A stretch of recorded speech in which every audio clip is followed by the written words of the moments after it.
Letting go of geniuses from your company is generally a very, very bad idea, and yet that is what the Walt Disney Company has done time and time again. Chris Sanders, the original guy behind Lilo and Stitch, and oh, by the way, even the voice of Stitch, well, he's gone on to have an illustrious career after Disney let him go. And we're here to tell you Wild Robot is another feather in his cap, but that's not all. It's Chris Sanders to the rescue for Universal Studios and taking away the market share of Walt Disney World.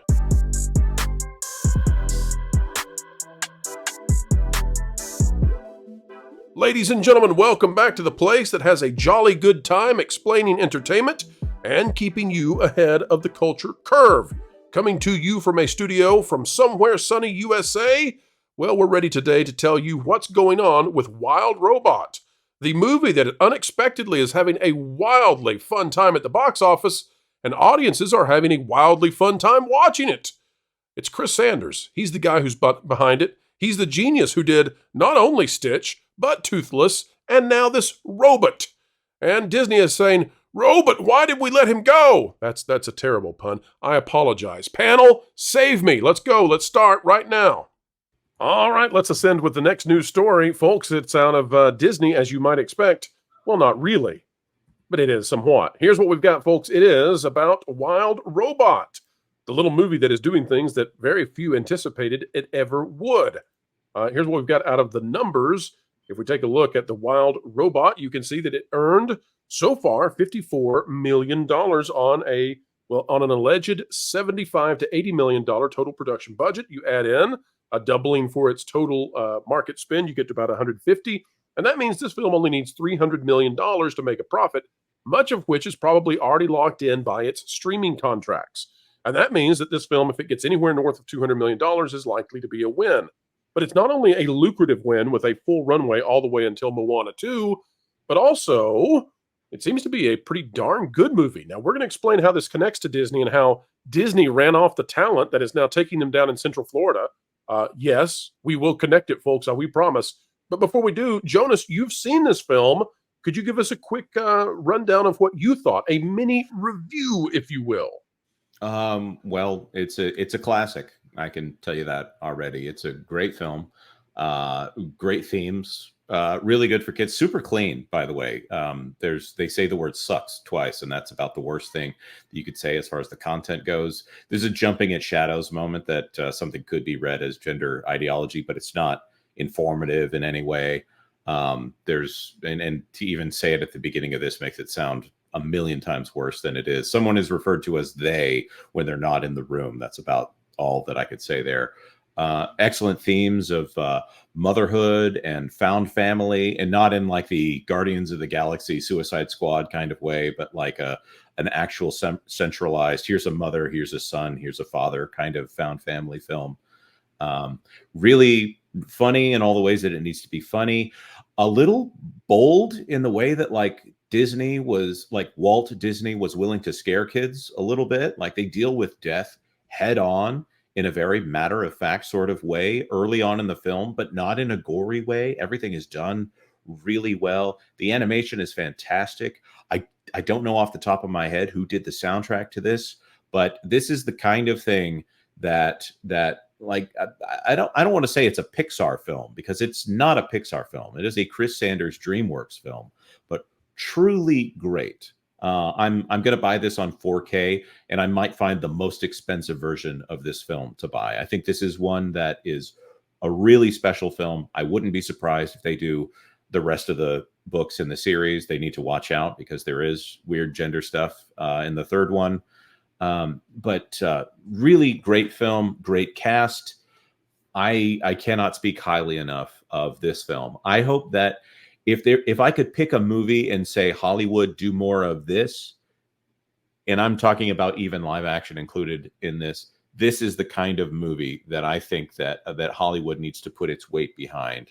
Something that is restrained in the consumerism, telling great messages about family and community and all of this stuff. This is a great movie, and we will be talking about it 20 years from now. All right, so you give it a highly recommend. Let me ask you then, and panel, bring you in on this as well. It seems to me that this is a situation where Disney perhaps, well, they're at a loss because they lost the person who made Wild Robot, and they lost him years ago. And by the way, Chris Sanders is the genius who is behind Lilo and Stitch. Well, Disney did not like Chris Sanders enough to keep him, and he then went to work on How to Train Your Dragon, the trilogy that's hyper successful. Chris Sanders now on Wild Robot, but that's not all. The connective tissue here is that Chris Sanders, who's making this, also has had some creative input on the Isle of Berk that is coming to Epic Universe, which will become the first significant challenge to Disney's market share in Central Florida that we've ever seen. And so this is yet another example of Disney losing its creative geniuses. Wild Robot represents something that Disney, once upon a time, just about 10 years ago, could have done on their own. Nowadays, they do get lucky sometimes with Inside Out too, but it's an exception to the rule as opposed to the exceptional mind that is Chris Sanders and so many others. So, panel, I guess I'll open up, and Marvin, if you'd like to weigh in on this as well, your thoughts on the idea that this is a Disney guy. Chris Sanders was doing watercolor paintings for Disney. Chris Sanders came up doing his own little, he's the voice of Stitch.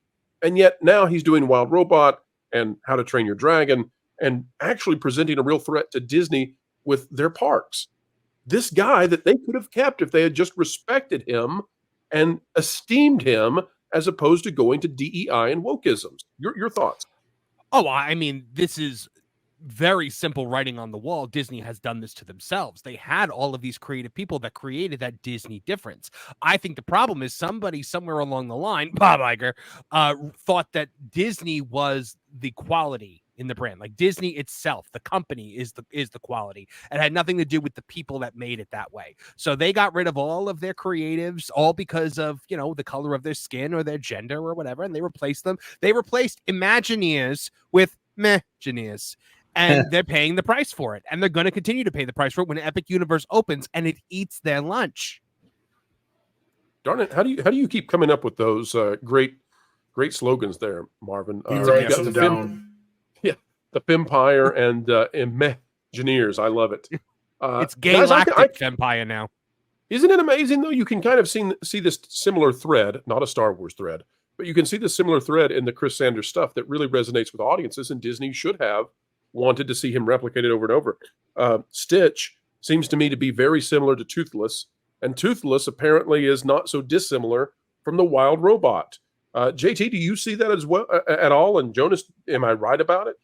I do. I was going to say, I feel like there's a certain air of cockiness to Disney that they've garnered over the years just because they're Disney. I recently had the pleasure of going to Orlando, Florida for a family reunion and took my kids to Walt Disney World, much to the chagrin of my audience that was mad at me for supporting Disney in any form or faction. But I wanted to give my kids the experience that I had when I was growing up. And I'll tell you, Disney prints money down there. Like they have an air of, we are Disney. We can charge what we want. We can do what we want. We own the world down there. If you wanted to give them the experience you had when you were a kid, why the heck did you take them to Disney? In August, no less, on the hottest day of the year. Oh, I'm so sorry. It was brutal. I'm so sorry. That was miserable. Yeah, it was brutal. But my greater point with all this, though, the world has become much smaller with the internet and the freedom and the creativity that people have to create their visions and put them out there with other companies. And Disney, in my opinion, is still operating in the early 1980s. Their mindset is, we're just awesome and everyone needs to go through us to be recognized. And because they take that approach, they're losing talent like this. And now real competition is being created from it. And they could have avoided this problem if they just didn't go down the road of being as woke as they are. But such JT, I think there's a real parallel with them and Blizzard, right? From the animation side of things. Like, I see a real comparison of the Blizzard of yore versus the Disney animation of yore. I almost wonder, just real quick too, and I agree with that. I almost wonder if it's once you get to a point in life where you just have all the money, it's not about the money anymore. It's about pushing a message. And I feel like Blizzard got to that point. Microsoft, who bought Blizzard, has already been at that point. Disney's been at that point. Ubisoft was at that point. All these companies that had all this money changed their focus from, I mean, I went to college for business management. The whole point of the business was create the business, a sustainable business for the long run. And the money got so big that it almost warped the perception of what a business should be and what the point of it was, and turning it into this weird religion of focusing on things that aren't going to garner more money, but they're going to push an ideology. And it's the weirdest thing that I will forever never wrap my head around. I don't know when you went to business school, but when I was going through, there were these long lectures, for lack of a better way to put it, on social responsibility. And they never wanted to talk about the downside of social responsibility. They would talk about, oh, well, this keeps regulators off of our back. They're basically pointing towards people to participate in a system that interacts and lobbies with the government to get your political ideology into place, and that it's an important part of doing business. And they tried to make the business case for taking money from shareholders in order to do all this stuff. I'm a more of a Milton Friedman kind of guy. Like, I feel like if the company does social responsibility, you are stealing from the investors and not giving them the right to invest that money or to do their own whatever they view as their personal responsibilities 100% on their own. I'm in lockstep with you on that. 100%. Awesome. I'll tell you about a business idea later then. Yeah. Okay. So I think that Wild Robot is going to do well. I think that we are continuing to watch Disney struggle from having emptied out its vaults of valuable geniuses and assuming that those were easily replaceable. I could go into the Pareto principle, but we'll save that for another day. I think it's suffice to say that Wild Robot is yet another result of Disney letting go those who should not have been, well, letting go. All right. Sorry, Jennifer Lee. I tried to work in your lyrics there. Just didn't work out quite the way I wanted. It is such fun getting to spend time together, folks, but we have come to the end of yet another video, well, that makes the mainstream scratch their heads, pull their hair out, and wonder, how is it we continue to do what we do? But you know what we do this for? It's for you. To keep bringing all the knowledge of entertainment, explaining what's going on in Hollyweird each and every day. And you can help us continue on that way by clicking the like button. Share, subscribe, click it, stick it to those algorithms. It's the notification bell. Share this out on your favorite social media platforms, and we would love to have you drop a comment right on down below. Share your thoughts because, well, your thoughts truly do matter, and we mean it. As we get ready to say goodbye, we end with the common refrain. Folks, wherever you are and whatever you're doing, keep learning, keep growing, and keep having fun.